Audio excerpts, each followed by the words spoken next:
کو غیرت سنی زندہ ہے، ان پہ مر مٹنے کا جذبہ کل بھی تھا آج بھی ہے۔ لبیک یا رسول اللہ، لبیک یا رسول اللہ۔ اقبال نے کہا تھا کچھ بات تو ہے کہ مٹتی نہیں ہستی ہماری، صدیوں رہا ہے دشمن دور زماں ہمارا، یونان و مصر روما سب مٹ گئے جہاں سے، باقی مگر ہے اب تک نام و نشاں ہمارا، توحید کی امانت سینوں میں ہے ہمارے، آسان نہیں مٹانا نام و نشاں ہمارا۔ بے شک، سبحان اللہ۔ میری پوری گفتگو ایک جملے پر، عید کی امانت سینوں میں ہے ہمارے، آسان نہیں مٹانا نام و نشاں ہمارا۔ بے شک، سبحان اللہ۔ میری پوری گفتگو ایک جملے پر چلے گی، میں آپ کے سامنے وہ عرض کرتا ہوں۔ اقبال نے کہا تھا یہ غازی یہ تیرے پراسرار بندے، جنہیں تو نے بخشا ہے ذوق خدائی، دو نیم ان کی ٹھوکر پہ دریا وہ صحرا، سمٹ کر پہاڑ ان کی ہیبت سے رائی، دو عالم سے کرتی ہے بیگانہ دل کو۔ یہ جملہ ہے، توجہ کریں، دو عالم سے کرتی ہے بیگانہ دل کو، عجب چیز ہے لذت آشنائی، عجب چیز ہے لذت آشنائی، جسے حضور کی آشنائی ملی ہو، نبی پاک کی محبت ملی ہو، اسے پھر دنیا کی کوئی پرواہ ہی نہیں ہوتی، کون کیا کہہ رہا ہے، اس کے ساتھ کیسے حالات ہیں وہ کبھی نہیں دیکھتا، بلکہ اس کا حال تو یہ ہے جس طرف میرے سرکار کا غلام چل پڑتا ہے زمانہ اسی طرف چل پڑتا ہے۔ پتہ ہے صدیق اکبر رضی اللہ تعالیٰ عنہ، وہ عظیم صحابی رسول، 50,000 کا مجمع یہودیوں کا ہے، یہودی عالم کھڑے ہو کر بیان کر رہا ہے، خدا کی شان میں گستاخی کر رہا تھا، قرآن کی ایک آیت کا مذاق اڑا کر کے کہہ رہا تھا قرآن میں ان کے خدا غنی ہیں، قرضہ دے دو۔ اللہ نے قرض حسن کی جو بات فرمائی قرآن میں، من ذا الذی یقرض اللہ قرضا حسنا، کون ہے جو اللہ کو قرض حسن دے گا؟ قرض حسن کا مطلب مال نہیں، تم نیکیاں اللہ کو قرض میں دو، بدلے میں مولا جنت عطا کرے گا۔ مگر اس آیت کا مذاق اڑا رہا تھا یہودی، اور کہہ رہا تھا کہ ان کا خدا غریب ہے اور یہ مسلمان امیر ہیں، غنی ہیں۔ صدیق اکبر تنہا ہیں، برداشت نہیں ہو سکا، چڑھ گئے اسٹیج پر اور پکڑا اس خجامہ اور 2 تھپڑ رسید کر دی۔ مجمع ان کا ہے، سپیکر ان کا ہے، امیر ہیں، غنی ہیں، صدیق اکبر تنہا ہیں، برداشت نہیں ہو سکا، چڑھ گئے اسٹیج پر اور پکڑا اس خجامہ اور 2 تھپڑ رسید کر دی۔ مجمع ان کا ہے، سپیکر ان کا ہے، بیان کرنے والے ان کے ہیں۔ صدیق اکبر نے ادھر بھی نہیں دیکھا ادھر بھی نہیں دیکھا، جڑ دیا تماچا۔ یہی کہتے ہیں عجب چیز ہے لذت آشنائی، دو عالم سے کرتی ہے بیگانہ دل کو، عجب چیز ہے لذت آشنائی۔ اب ہونا کیا تھا، پکڑو دھکڑو مارو توڑو، لیکن صدیق اکبر کو اس کی پرواہ نہیں تھی، جو تماچا لگانا تھا وہ پڑ گیا ہے، جس کو جواب دینا تھا جواب دے دیا ہے۔ اس کے بعد اسی یہودی عالم نے کہا رکو، اس کو یہاں سزا نہ دو، ان کو لے کے چلتے ان کے رسول کے پاس، حضور پاک صلی اللہ علیہ وسلم کے پاس لے کر کے آئے۔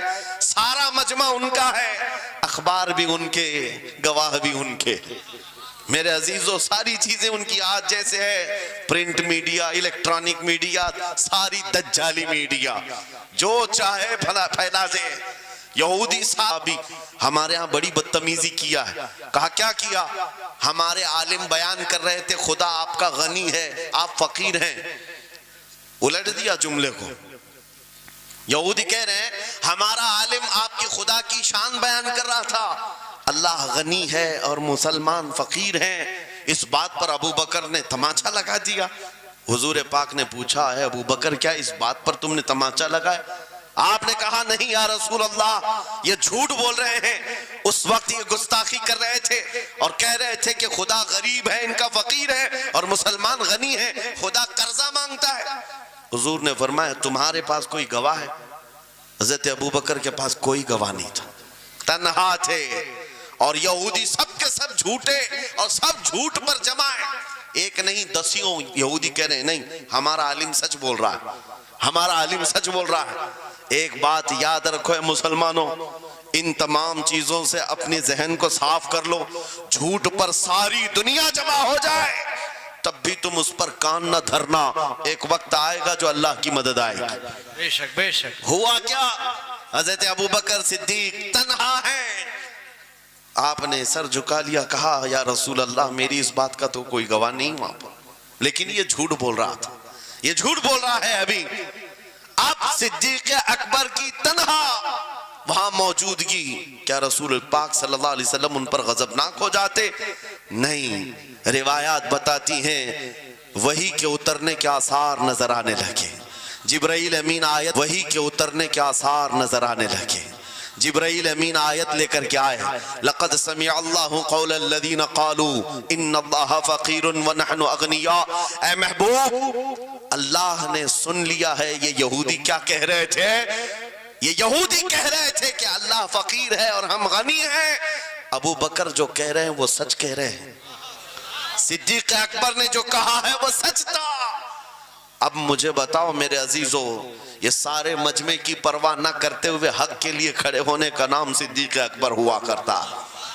وہ صدیق کی صداقت رضی اللہ تعالی آج تمہارے اندر آ جائے, سارے جھوٹے ایک جگہ جمع ہو جائیں, پرواہ نہ کرنا.